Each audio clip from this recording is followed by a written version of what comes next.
So for my historical analysis, I chose Lev Vygotsky's sociocultural theory.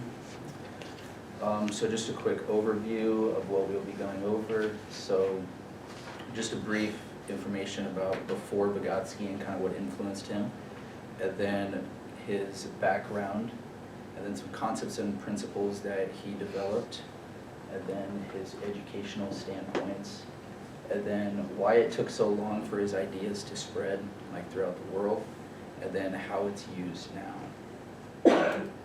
So before Vygotsky, these people actually lived at about the same time as him, but Vygotsky's ideas couldn't really get out. So these are some people that influenced him. So Kurt Lewin, who believed that individuals are driven by obstacles, which is going to be very similar to Vygotsky's ideas. So like these obstacles are going to cause change, so also growth. And then Alfred Adler, he believed that everyone has a strive for superiority, and that this is the cause of behaviors, emotions, and thoughts.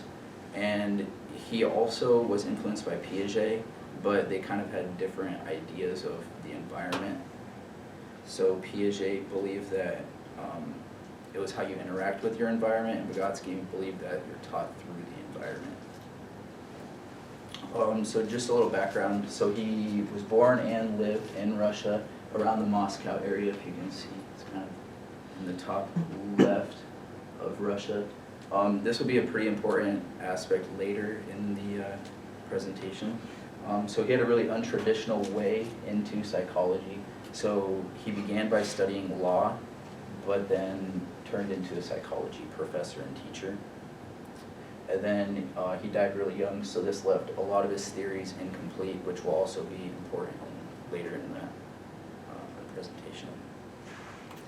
So Vygotsky's main topics of study were children's development and education. So some principles, so he looked into the lower and higher mental functions.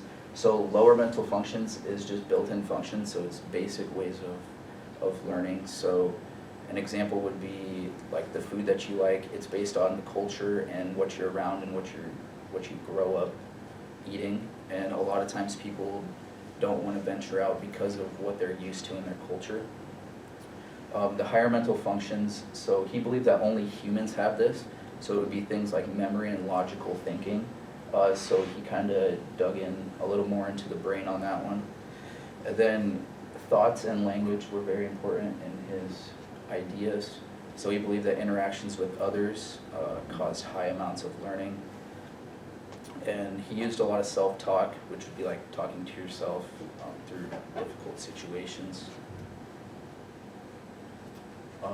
Some more principles. So the complex mental processes begin through social interactions.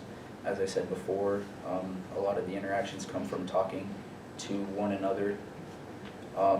He also talked about the children internalize. So internalizing would be taking directions from like a higher authority figure or a teacher, and then using them and directing themselves with the directions that they were given.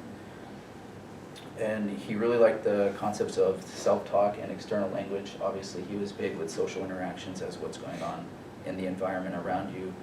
So for him, both of them worked together, but they were different. So inner speech helped internalize the decisions that were made or that you will make. And then external speech helps develop like the social and emotional skills. So his educational standpoints, these were kind of his bigger ideas. So the first one was the zone of proximal development, which just shows levels of understanding that will be different to every single student. It shows like what can be done alone, what can be done with help, and what cannot be done at all. So in this diagram here, students will get categorized based on their knowledge of a certain topic. So if they're in the middle, that means that they can do it without any help from anyone else. If they're in the next ring around it, that means that they can do it with little guidance or some guidance from a teacher. And then the outside ring would be what they can't do at all, so they won't even be able to understand it.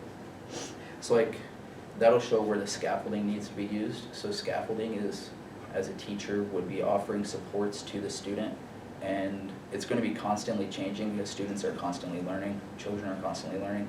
So what they can do unaided or what they can't do is going to move into the unaided side.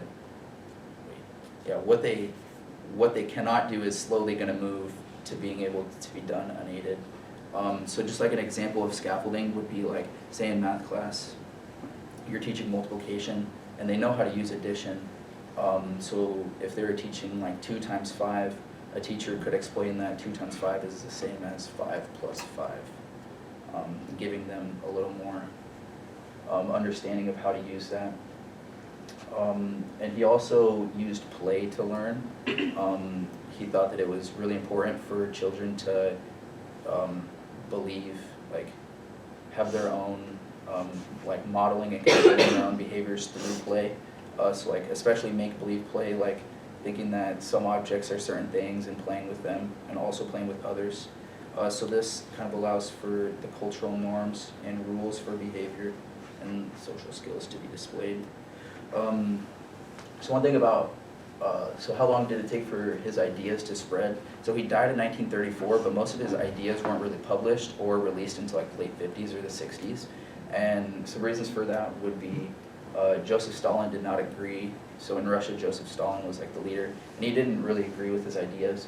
So this led to later publications of his work and also less spread. And also there was like the Cold War, so Russia didn't talk to the United States, so it didn't really westernize. And then also translation, so his writing had to be translated to all sorts of different languages, and he lost multiple references to like certain people that he agreed with that I talked about before. He lost a lot of those references when the translation happened. So how it translates today, so it's used in nearly every single classroom. Teachers are continuously guiding students to learning, and this kind of goes into like productive struggle. So struggle has to happen for learning to occur. So you don't want to be in the middle of that zone of proximal development. You want to be able to not know how to do it, but need aid so you can be able to do it by yourself at some point in time. And then it's pretty much just a huge part of our lives, like in school, sports, and work, as you're going to be going through training all the time. And there's going to be somebody higher than you that knows more that's always going to be helping you through that. And then here are my references. And any questions?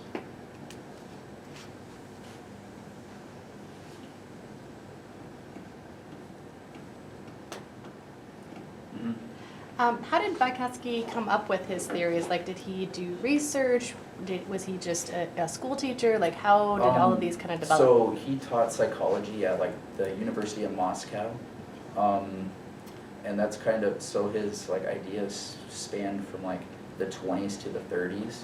I'm not 100% sure like all of the research that he was doing, but he was using the influences and then like other ideas that other people had. And those people were also at like the same time as him, so he was also working closely with them, but he just died kind of early. And his specific ideas just weren't out there.